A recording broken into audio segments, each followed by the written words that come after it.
The views and opinions of this broadcast do not reflect the views and opinions of Armed Media, New Productions and its affiliates. Enjoy the show.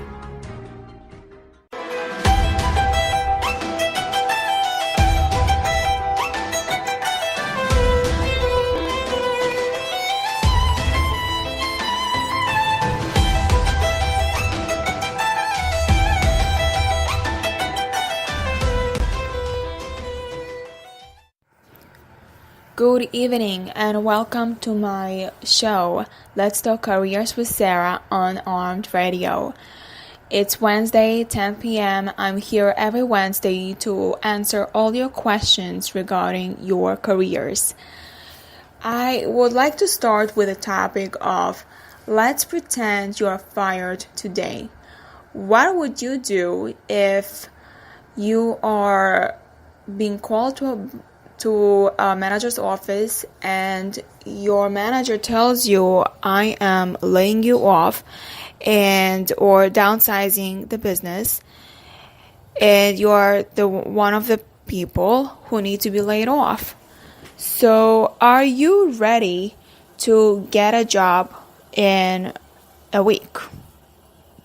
So I'll tell you a story that happened to my brother.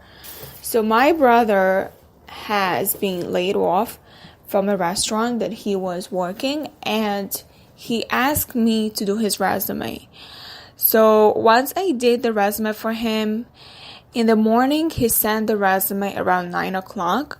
At 2 o'clock he's been called for an interview and he was hired on the spot. And this just happened in one day. So my question is, are you ready to have the same results? Are you doing your homework? Are you preparing yourself in order to get to that type of situation and how to get out of it immediately? I believe everyone has a value and everyone is professional in a way, in his own way, by having the potential to be where he wants to be. People think that you need connections to get a job, and I somewhat disagree with it. If you believe that you are worth to work in a place, that you are valuable, that you have a lot to contribute, and you are a bit different than the rest of the crowd, that you can, when I say different, I mean a little bit better than anyone else, then you can offer more than what the rest is offering. So I want you to understand that when you are being fired, you need to know how to go back to workforce, not just using traditional way like everyone else is doing. Everyone else is doing the resume, is sending their resumes, and there are no calls, no interviews, and already weeks passing by, months passing by. And this is something that you should consider. Do you want to go through that? All of these weeks and months and days that are passing by, you are not making any money.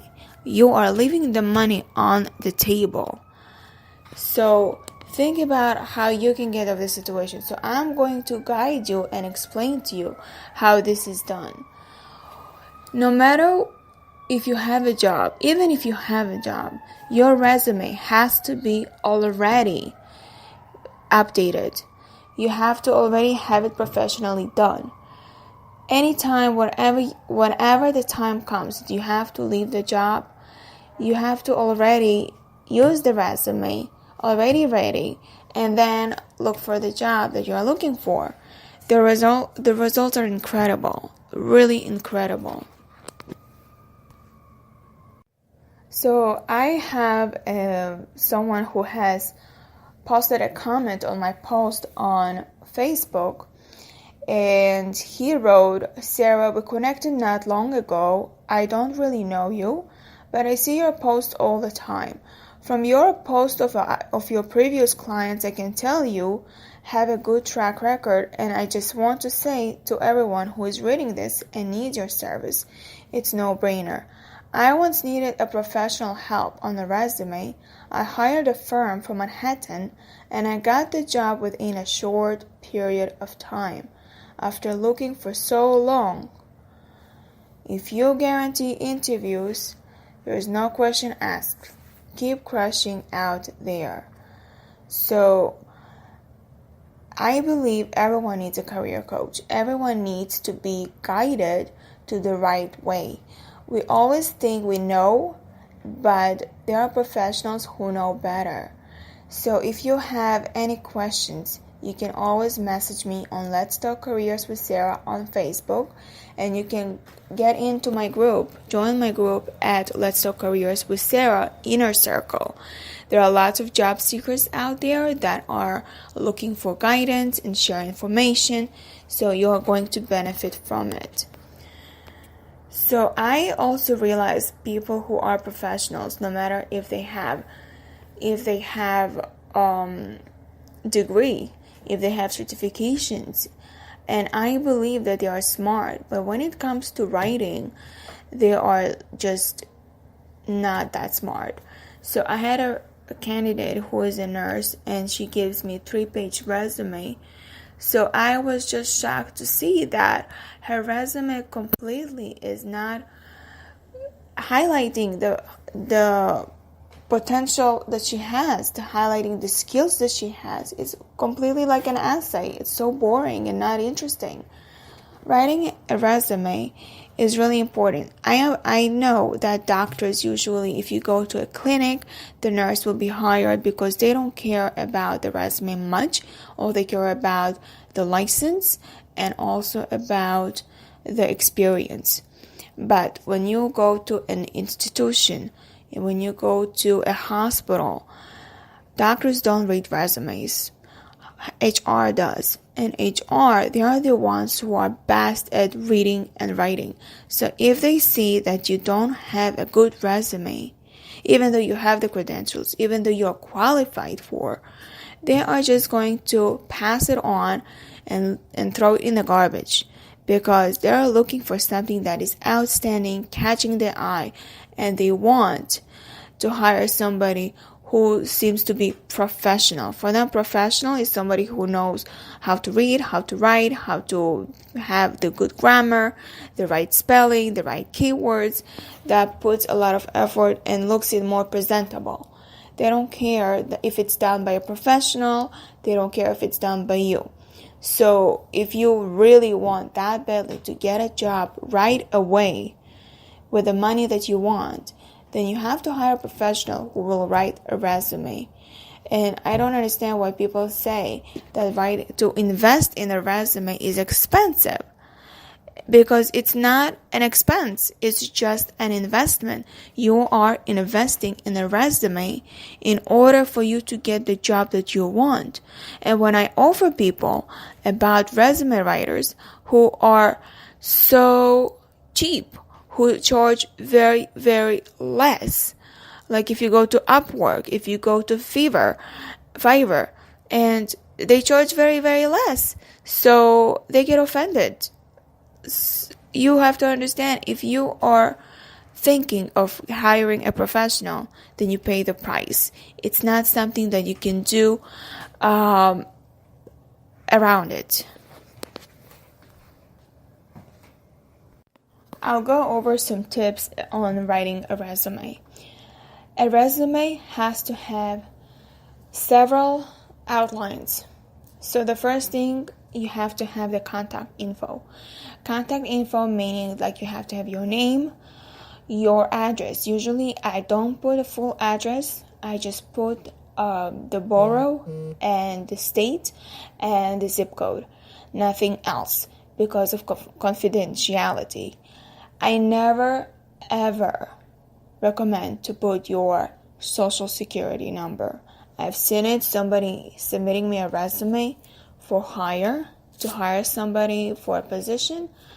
I was really shocked. You never put in a social security number.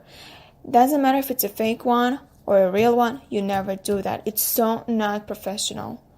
Okay, unless you are hired, they give you an application, HR gives you an application, that's when you give your social security. But never, ever put it on a resume. So, you need your address, your phone, your email, your LinkedIn link. So whoever doesn't have LinkedIn, it's such a shame. You need to have a LinkedIn account, and that will be showcasing all your skills and resume and your experience and education and endorsement from others, and reviews from others, references from others. So that's a really great platform to have. No matter which type of position you are holding, the LinkedIn is a must.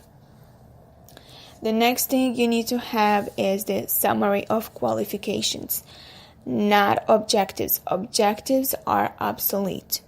Nobody cares what type of job you are looking for. HR is looking for a candidate who has the right qualifications. They don't care what type of job you're looking for. They are looking in themselves what jobs they need to fill. The next thing is, now in the summary qualifications, is mostly talks about how many years of experience you have overall, not just in a particular position, and then what makes you qualified. So it's about, I write about 6 to 7 lines.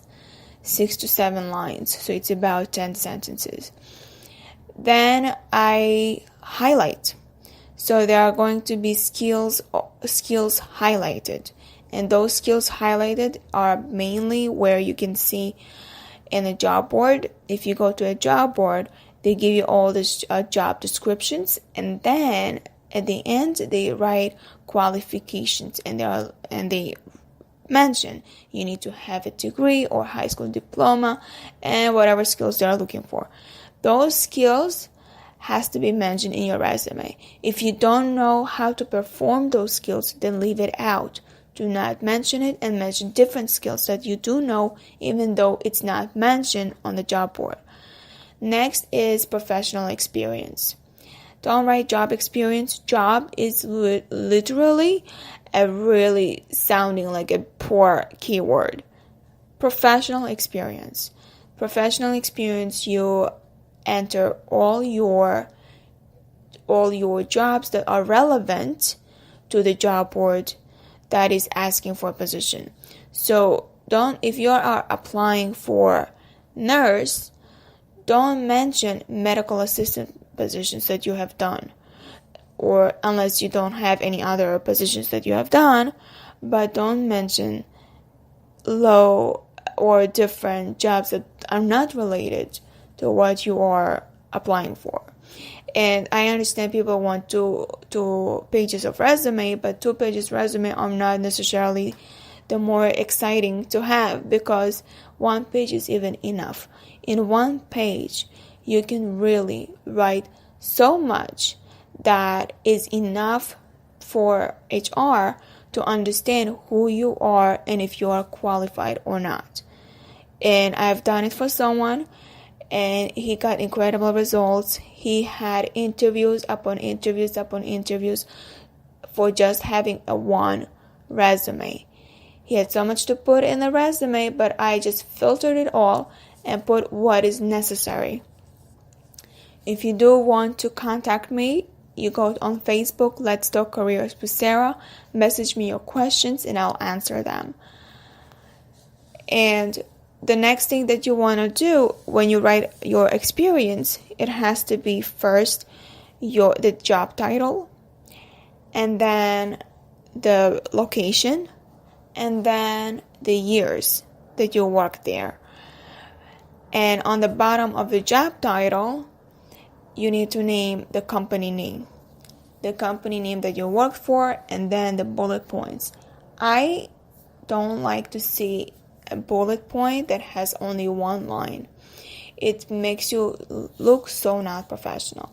As a recruiter, I know that that's what others are looking as well.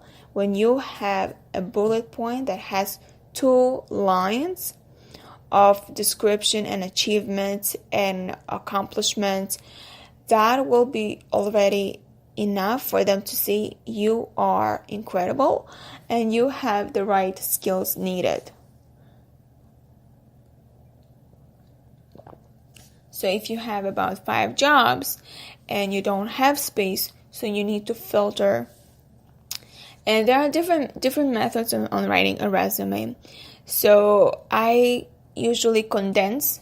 If it's, for example, I had an occupational therapist who was working in different locations, different places, with the same title.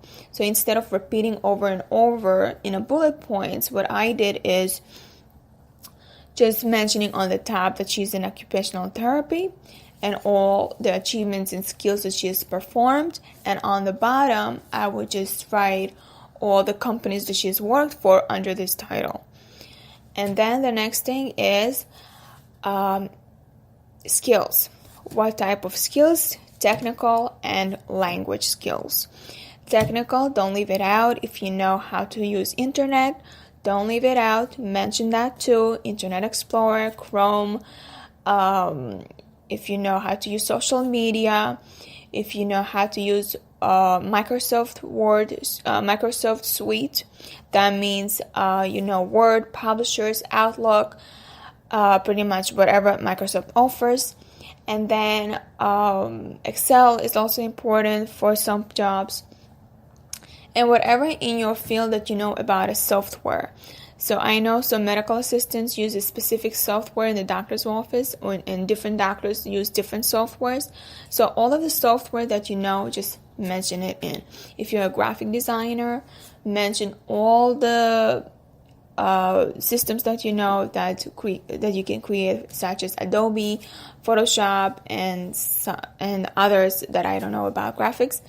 And also for any position, even as a teacher, if you're a teacher and you're using a special system to write your lesson plans, then mention that system as well. So basically, it doesn't sound like it's much because it only highlights 5 areas, but you have also to make it look nicer and very well balanced. Balanced means that it has to look professionally done, that all the dates are on the left side, all the titles are on the right side, and all the locations are in the middle, in the center. I will post some samples on my page, Let's Talk Careers with Sara, so you will understand about what types of resume I was referring to.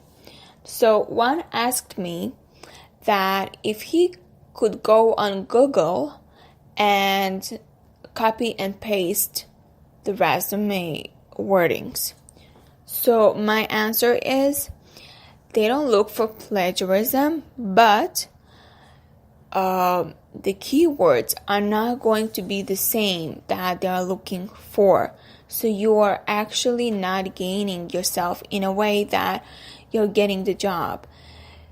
And I know some that did that, and what happened is they never got the job and they would not understand because they copy and pasted it. And when I looked on Google resumes, majority of them are not professional at all. They look professional, but the wordings is really poorly written.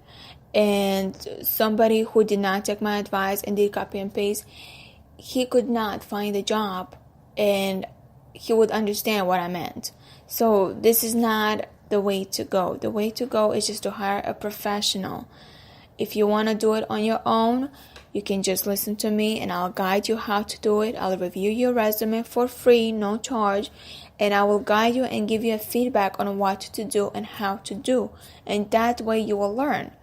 And you will learn maybe not for one job. You might learn it for the rest of the jobs that you're going to apply for. This is something that everyone should know, but nobody has the ability to write. They don't have the skills. Majority of them, whoever goes to school, doesn't even know how to write a resume. So I'm here to help and guide and coach on how to get to that level. And of course, the resume has to be submitted with a cover letter. Cover letter, I have been speaking about it for about 2-3 weeks, and cover letter is important. Even though it's not a resume, but if you just submit a resume, nobody is going to read your resume because they don't know what kind of job you're applying for. Even though your title says whatever you are, it's not enough. They post about 100 jobs out there, the same system, and they don't know for which job you're applying for. So a cover letter is a must, and a cover letter has to be very professional. There are many examples online, and I will post also on my page, Let's Talk Careers with Sarah. And I really recommend that writing cover letters is really need to be written professionally. And I've said it before, I had a position for cleaning, and the guy had a very, very professionally written resume, professionally written cover letter, and I was shocked that that person did not have a high school diploma even. He was just a guy who needed a job. So for me to know that he had hired a professional, it was amazing. He was hired. It was amazing of how it was worded. And for me, you go above and beyond to get a job. You deserve to be hired. This is what HR is also considering. It's not about your skills. Yes, your skills are needed, but it's more how you present yourself. So I'm just really, I have to say, you have interviews and then they don't call you, they don't hire you. It's not because of your resume. It's not. It's because on how you did not sell yourself. You failed to sell yourself. And that's why they did not feel that whatever is on the resume, it doesn't reflect on you. It seems like two different persons. And they feel that. They feel that the reason they called you because on the resume, it says exactly what they are looking for. But when you come in, you don't seem to present that. You don't seem to sell yourself enough. You're selling yourself short, and then they feel it. They feel that you are not really the same person that whoever wrote the resume. So I usually guide what to say on the interview, what phrases they are looking for, and I might speak about it. I actually spoke about it last week, and I spoke about 2 weeks ago as well, how interviews need to be conducted and what they are looking for in the keywords. If you are interested to hear the recording, you can go to my Facebook page, Let's Talk Careers with Sarah, and you will hear the previous episodes that I had before. Have you thought about how you are going to land your next six-figure position in 2018? How far along are you with preparations? Do you have a plan? The time to act is now. How much more successful do you think you could be if your executive LinkedIn profile generated double or even triple the number of quality job leads you are currently getting? How much closer would you be to finding that dream job if you were able to choose among multiple offers from potential employers? Learn how to take control of your job search by listening to my show every Wednesday night at 10 p.m. Eastern Time on Armed Radio, or message me on Let's Talk Careers with Sarah, and join my group, Let's Talk Careers Inner Circle, on Facebook to post any career questions for free advice. So now I'm going to talk about how to get into a position that you are looking for. To find a job, it's not just about a resume, as I said it before. To find a job, you also need a coach. A career coach will guide you on how to get the job that you want. I know many people who are traditionally looking for jobs, just a job, not a job that they want, not a job that they are looking for. And that's why they are job hopping. To find your dream job, you need to have a career coach who is going to guide you, who is going to help you get there. And it's not just going to be in one day. You have to take into consideration that to find a job that you want takes time, because you are going to be meeting with lots of hiring managers out there who are going to see the potential in you, and they are going to overlook your weaknesses, and they will give you a chance to try to be in their company and work for them. For me, as a career coach myself, I already knew what my dream job is, and when I started to work for someone that I really wanted to, I've been in that job for 4 years. I never ever worked for anybody more than 9 months. For me, it was just I'm working for one company. I work for company A. I gain the experience, I gain the knowledge, and then I move to company B. I go to company B, who can pay me a little bit more, and then I gain the experience, I gain the knowledge. So for me, it was like a pattern. And when it was a pattern, it already reflected on my resume. So when I was looking for a job that I wanted, for them, it was like, I'm a job hopper. It's a red flag. And it's not something that they are looking for. They know after 9 months, I'm going to quit and I'm going to go for a different job. They wanted somebody longer. So when the job that I wanted, my dream job, they overlooked at that. And they gave me a test. And that test was on how I could write proposals. And writing is the best thing that I can do. This is just my strength, and they didn't know it was my strength. So after I wrote a proposal, I was hired on the spot, and for them, and in that job, I was there for 4 years. It was the best. I learned whatever I needed, and most of it I applied all the skills that I knew, and I was really happy there. So to find that type of a job, to make others to overlook, you have to have a coach who has the experience, who has been recruiting for a while, who has been seeing other candidates and knows how you can be avoiding to be those type of candidates who were struggling. And with my tips and advice, with my sessions, you are going to become a pro. And whenever there is a problem, whenever there is a struggle that you would feel, you would know how to be unstuck. Getting a coach, yes, it's expensive. Yes, but you are not hiring a coach for life. You are hiring a coach temporarily until you get the job that you want. And this is the best investment that you can do. I do sessions about it depends on which positions you are looking for. I help with the C-level positions.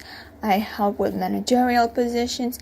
I have people who make $20,000 a year, $25,000 a year, and I help them to boost their income by just changing their titles, by having them look at their list of their strengths and see where it can be applied for.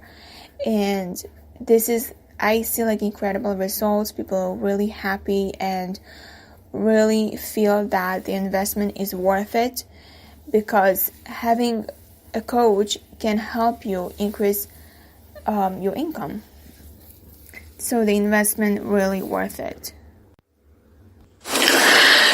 You are tuning in on Armed Radio and Let's Talk Careers with Sara every Wednesday at 10 p.m. Eastern Time. I talk about careers and job hunting. If you would like to ask a question or would like to hear about previous shows that you have missed, you can find me on Facebook at Let's Talk Careers with Sara.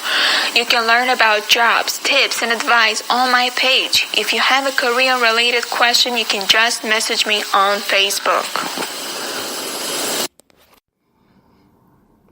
Last week I was speaking about resumes, and I wanted to mention about the keywords, but I just ran out of time. So now I'm going to tell you a list of keywords that are making your resume strong with these powerful words.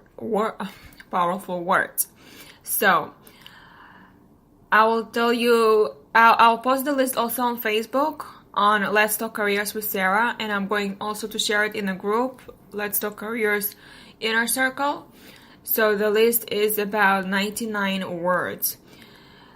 The words that need to be mentioned on the resume are advised, advocated, arbitrated, coached, consulted, educated, fielded, informed, resolved, analyzed, assembled, assessed, audited, calculated, discovered, evaluated, examined, explored, forecasted, identified, interpreted, investigated, mapped, measured, qualified, motivated, recruited, guided, hired, inspired, regulated, shaped, supervised, authored, briefed, campaigned, co-authored, composed, conveyed, convinced, corresponded, counseled, critiqued, defined, documented, edited, illustrated, lobbied, persuaded, promoted, publicized, reviewed, authorized, blocked, delegated, dispatched, enforced, ensured, mentored, mobilized,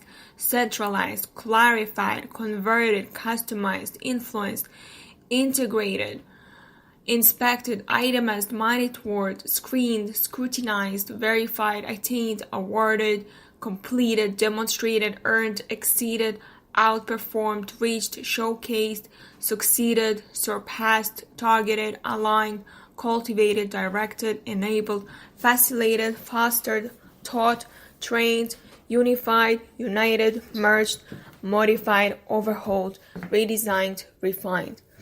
Now, all the list, you don't put it on the resume, you put some of the resume that will highlight the skills that you have and for the position that you are about to apply for. But I warn you, if you had not done it, don't mention it. Only what you have done in your previous work and what you can do, that's what you mention. You don't just put these words just for the sake of the resume to look good. Because as recruiters, we all can spot out lies and we all can spot out if this is real or not.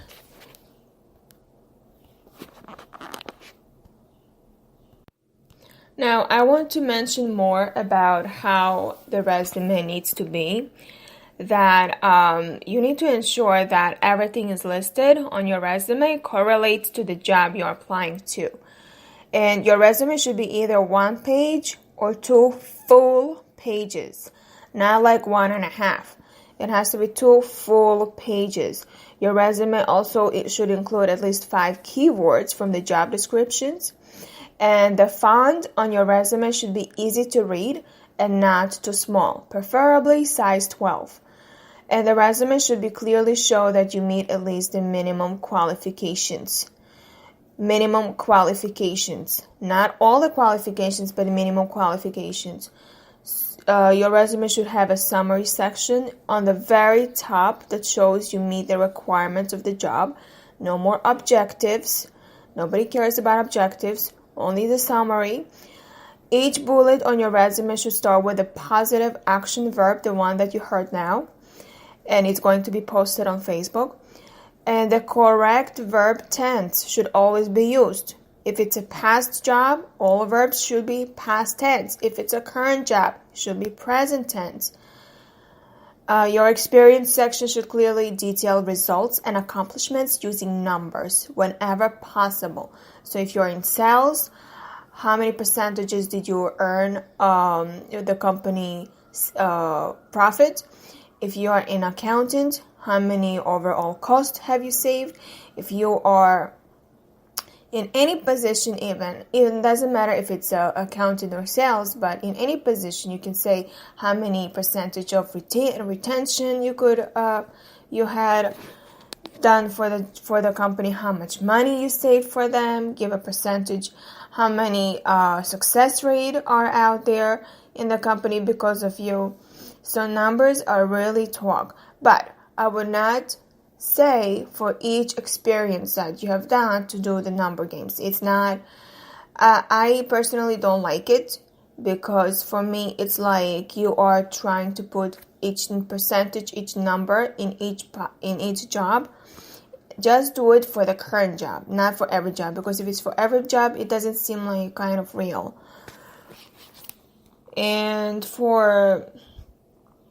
so your resume also should show how you have added value and solved problems at every company you list.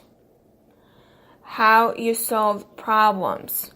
So, for example, if there was a problem of not having enough sales, reaching goals, you did. If there is a problem of, it doesn't have to be pertaining to a customer or to a company. It can be even employee to employee. It can be employee to manager. How you solve the problem when you had a problem. So that, I would also put it on the cover letter, and I would also mention it at the interview. This is something that called a soft skill, how you solve problems, and they look for leaders, basically. It doesn't have to be just for managers, even not a managerial position, but leaders are always looked out to. How do you solve problems when the supervisor is not around or your manager is not around? How do you solve problems when something is happening and the manager needs your advice? Like, how do you do that? Remember, they want to hire smart people. You want to showcase that you are an outstanding smart person.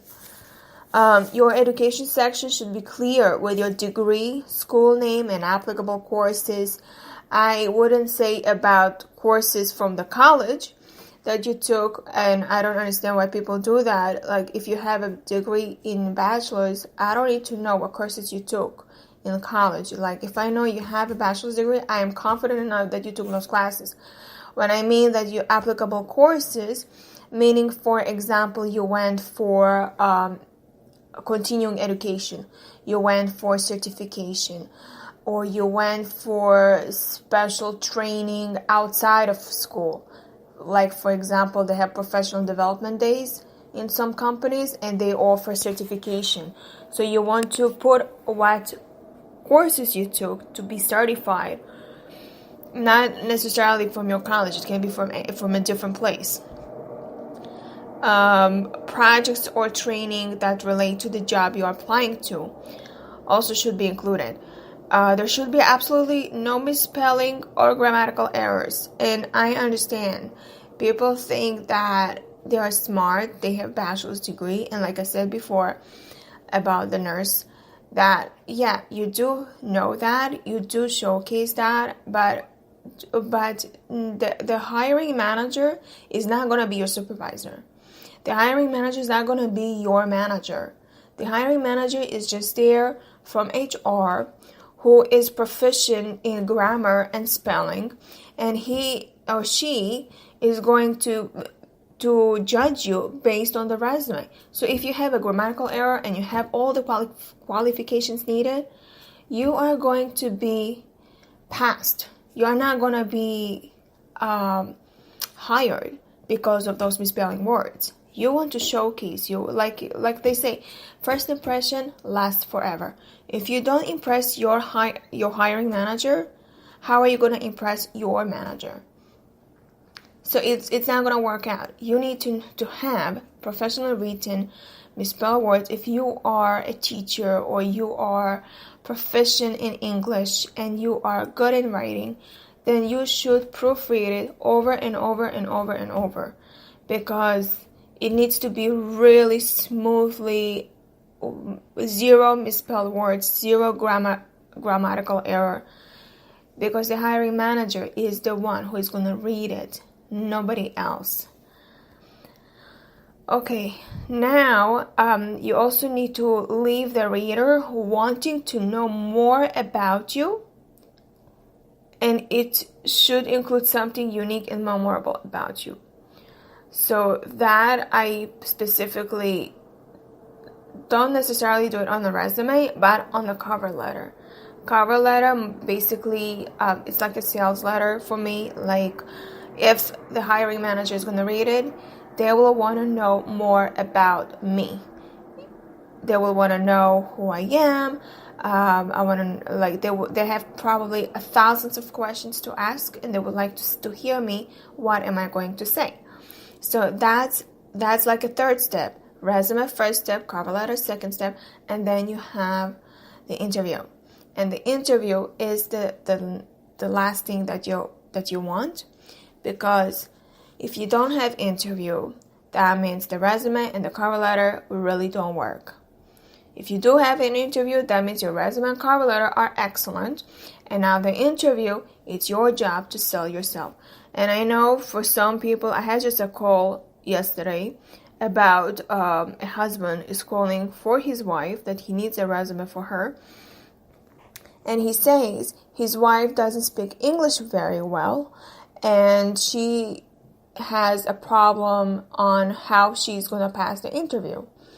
So I explained to him that interview sessions are always needed, and that's why there are career coaches that can explain what is the process of the interview and what exactly the hiring managers want to hear.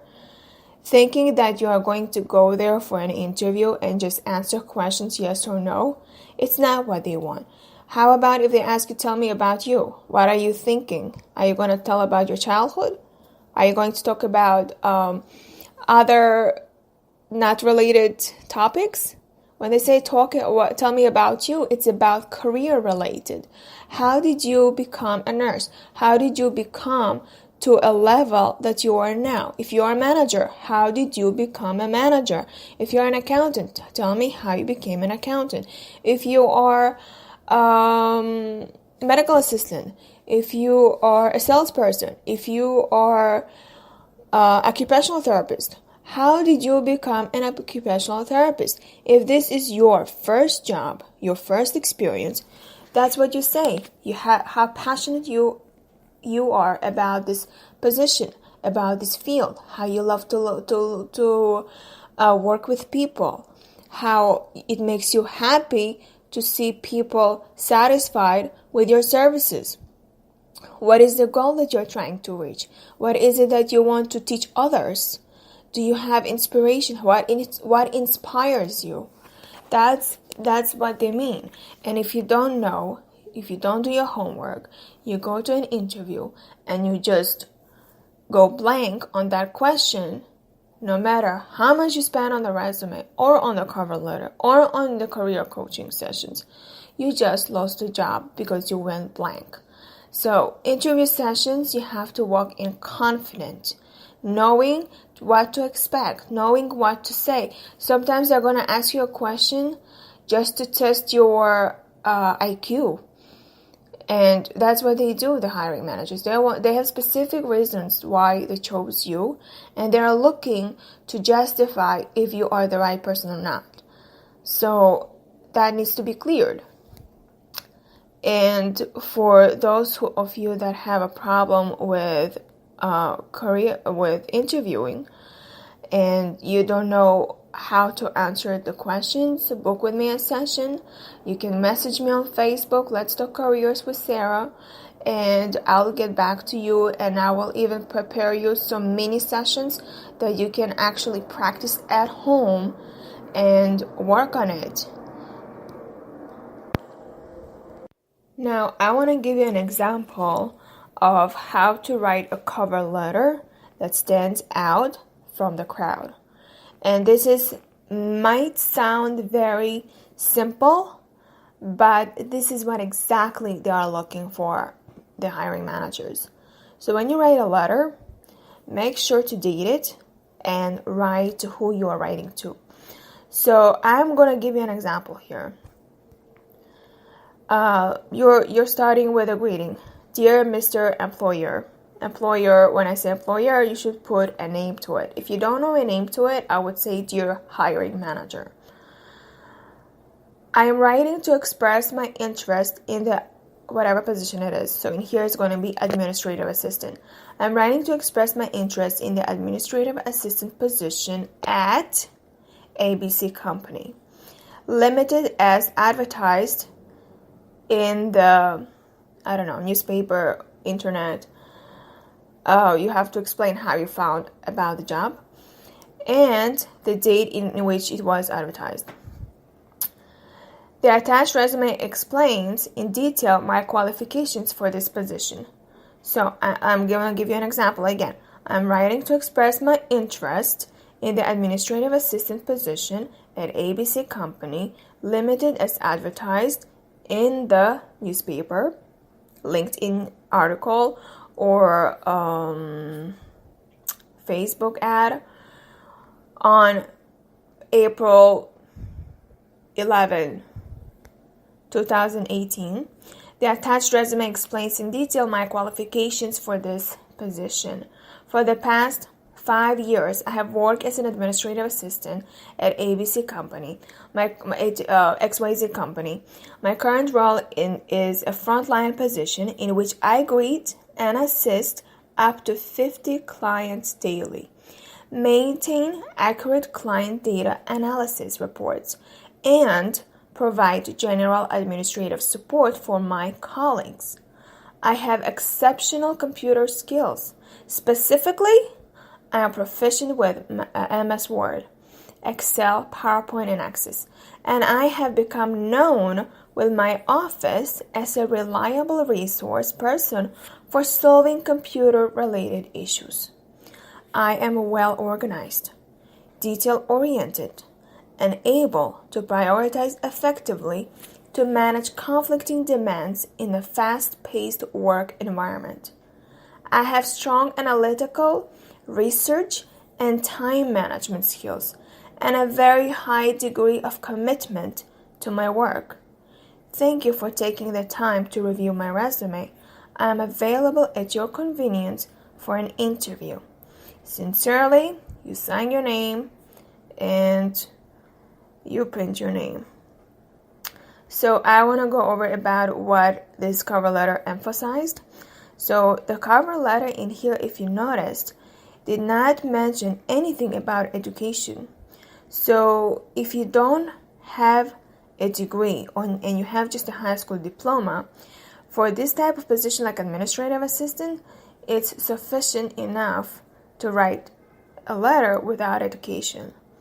So what is mentioned here in this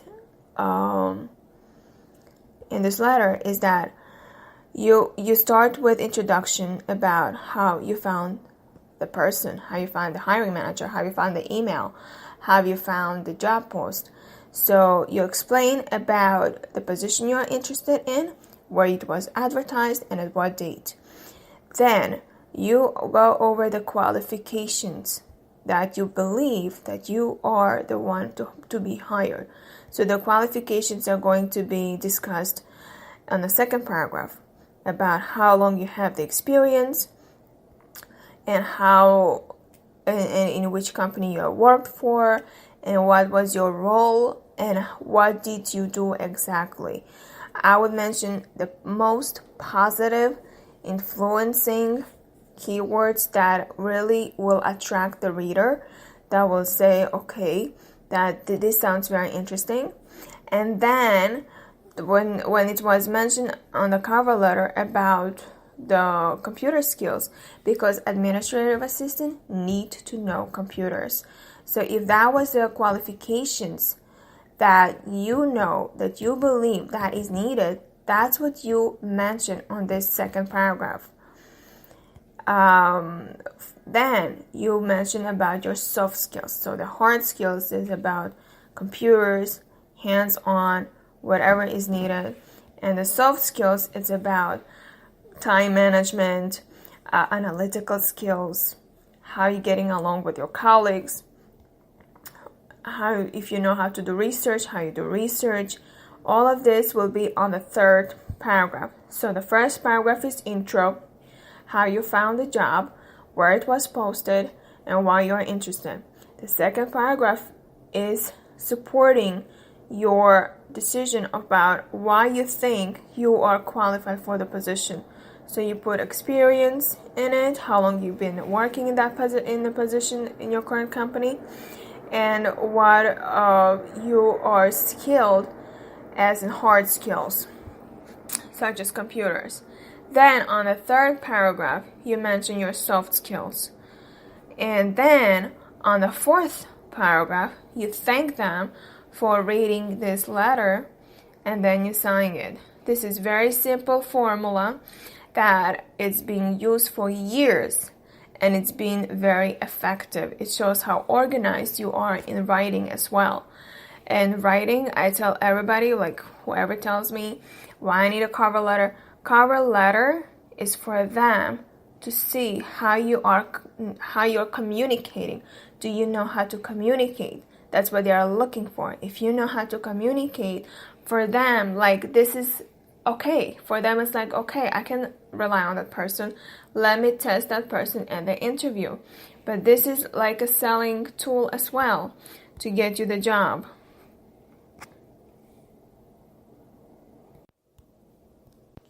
Have you thought about how you are going to land your next six-figure position in 2018?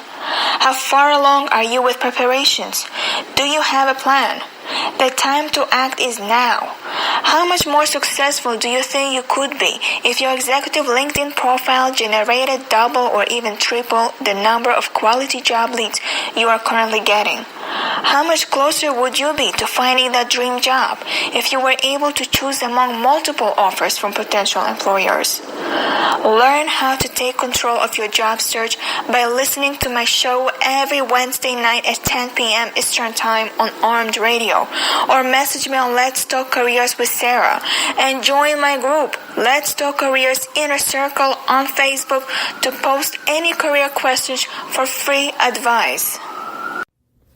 I found a very interesting article by John Twenge that it was published in Psychology Today.